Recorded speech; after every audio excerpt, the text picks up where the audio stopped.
present here. I'm Aradhya Gupta, a student of grade 9B, and today, instead of simply saying this is my presentation, let me step into the shoes of a cheese roller.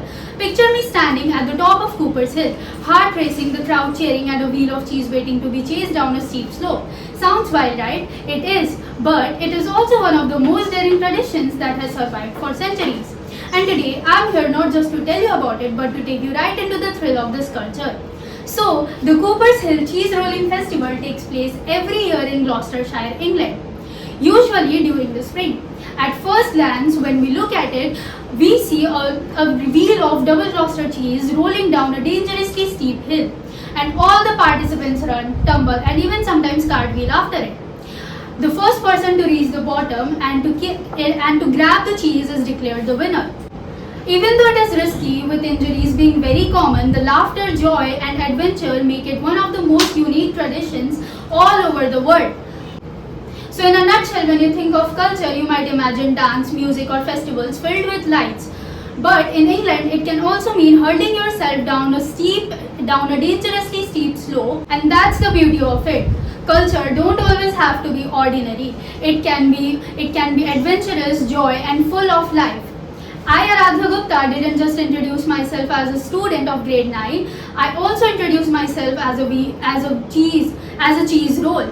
Because culture isn't always about where you live. It is about how far you are willing to roll with it. Thank you. A very warm afternoon to everyone, it's me Bienza, and today I am going to tell you about one of the most exciting and unusual customs of Spain called La Tomatina. It is also known as Tomato Festival. It is the world famous event which is held every year in the town Buñol near Valencia, where thousands of people come together to take part in a massive tomato fight. It has also become a famous tourist attraction. La Tomatina began in 1945 when some young people in Buñol started a playful food fight during a local parade. It became so popular that the tradition continued, and over the years it turned into an official festival. Now, people celebrate it not for religion or politics, but simply for fun, enjoyment, and unity. On the last Wednesday of August, trucks loaded with ripe tomatoes arrive in the town. When the signal is given, everyone throws tomatoes at each other about an hour. The streets become covered with red tomato juice, and the whole town turns into a giant playground of laughter and joy. After the fight, fire trucks wash the streets, and surprisingly, the acidity of the tomatoes actually makes the ground cleaner than before. Although La Tomatina is not just a religious festival, however, it carries a deeper message. The Spanish believes that it represents freedom, happiness, and togetherness. It shows that life should not always be serious. Sometimes it is important to let go, laugh, and celebrate with others. To conclude, La Tomatina is not just a tomato festival. It is a celebration of joy, laughter, and love of life. That is why this amazing Spanish customs attracts thousands of people from all over the world, making it one of the most exciting, colorful, and unforgettable festivals on earth. Thank you. A very warm morning to everyone present here. This is B. Prakriti, one of the students of grade 9B, and I'm here today to give a presentation about one of the most fascinating cultures and traditions around the world. As we all know, every culture has its own way of celebrating life, death, and the journey beyond. But some traditions are so strange, so unbelievable that they almost sound something out of a horror movie. And that's why I'm here today to tell you about one such tradition from Japan called Soku Shin Butsu, which is also known as the practice of monks turning themselves into living mummies. Now imagine choosing to slowly turn yourself into a living mummy while being still alive. Sounds a little strange and stupid, right? But well, in Japan it was once a sacred religious practice.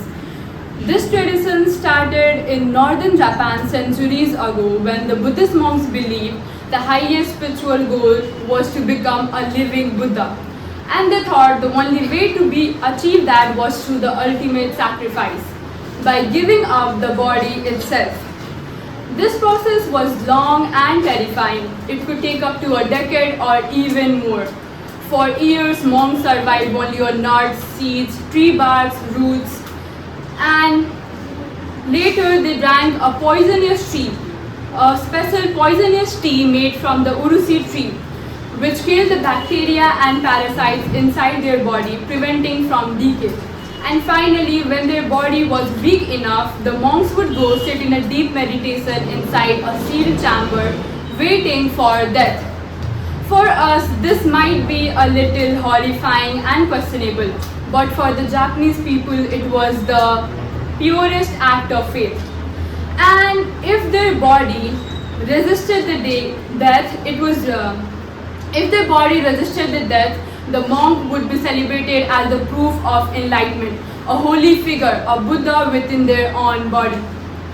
For the Japanese monks, this tradition was not just a random cultural thing. It was the highest honor to conquer death itself and live forever in spirit. This might be a little strange and unsettling at first, but is deeply fascinating. That's why Sokusen Butsu is a reminder of how far human belief can carry us, sometimes even beyond life. Thank you. What may seem strange to the world, dressing the dead, walking with them, keeping them close, is for the Torajas a reminder that love does not end with death. It shows us that sometimes the weirdest ritual can hold a deep meaning about love, family, memory, and the bond between living and the departed. A very warm morning to one and all present here. I, Tulsi Stress from grade 9B, standing in front of you all to take you to a part of world where culture teaches us something very unusual yet very beautiful. We often think of death as an ending that separates us up from our loved ones forever. But for the Toraja people of Indonesia believe otherwise. They practice a ritual called Menene, which may sound unusual at first, but it holds a deep and emotional meaning. So, what is Menene? Every 2 or 3 years, the Toraja family visit the graves of their ancestors, gently bring out the body of their loved ones, clean them, change them into new and fresh garments, and even style their hair or give them accessories. And in a very touching way, they walk with them through the village as if their loved ones are still present in their heart, still alive, and spending time with their loved ones. For the outsiders, this may look shocking, maybe even weird, but for the Torajas, it's not about fear, it's about love. They believe that the deceased are still part of their family, still present in their hearts, and this ritual teaches us to remember our loved ones forever. This ritual shows us that remembering is a form of loving, and in our very own way, we too can keep our loved ones alive forever. Not by bringing them out of their graves, but by keeping their memory forever in our heart. A ritual where family eats their own family member. Endocannibalism. A very warm morning to all of you, my respected teachers and my friend. I, Prasiddhi Vandu, one of the students of class 9B, is here to present a short presentation on the strangest ritual, endocannibalism. Endocannibalism is a ritual of eating your own dead family member. It is horrifying to us, but for them, it is the greatest way to say, you are not gone, you are inside us, we can carry you forever. They believe that by eating the flesh, shipping the ashes, or tasting the bone, the person's spirit would live inside them forever. Among the poor people of Papua New Guinea, the body and even the brain are cooked and shared, as if they are not just eating a food, but memory, love, and care.